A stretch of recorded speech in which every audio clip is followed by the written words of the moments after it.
చేర్యాల మండల వ్యాప్తంగా petrol బంకుల్లో no stock బోర్డులు ప్రత్యక్షమయ్యాయి. కొన్ని బంకుల్లో పెట్రోల్, డీజిల్ స్టాక్ లేకపోవడంతో బంకుల వద్ద నో స్టాక్ బోర్డులు వేశారు. బైక్లు, బాటిల్స్ తో పెట్రోల్ కోసం బంకుల వద్ద పెద్ద ఎత్తున బారులు తీరారు. ఈ సందర్భంగా వాహనదారులు మాట్లాడుతూ ఇరాన్, ఇజ్రాయెల్ యుద్ధంతో పెట్రోల్, డీజిల్ కొరత వల్ల సామాన్య ప్రజలు, రైతులు, వాహనదారులు తీవ్ర ఇబ్బందులు పడుతున్నామని, పెట్రోల్, డీజిల్ కొరత లేకుండా కేంద్ర ప్రభుత్వం చర్యలు తీసుకోవాలన్నారు. దేశంలో యుద్ధాలు ఆపివేసి శాంతి చర్చలు జరిపి ప్రజలను రక్షించాలని కోరారు.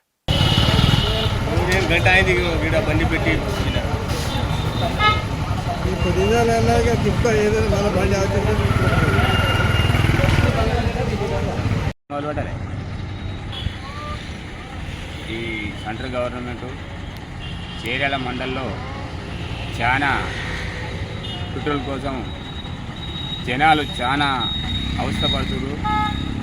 ఈ సెంట్రల్ గవర్నమెంట్ ఆ యుద్ధాలు ఏందో అవన్నీ ఆపి జనాలకు, రైతులకు ఈ పెట్రోల్తో, డీజిల్తో చాలా ఇబ్బంది అవుతుంది. గంటలు మేము లైన్ కట్టినా కానీ మాకు లైన్ దొరకడం లేదు.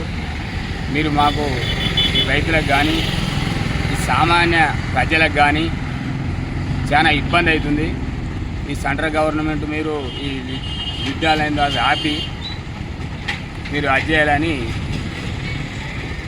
మా యొక్క విజ్ఞప్తి.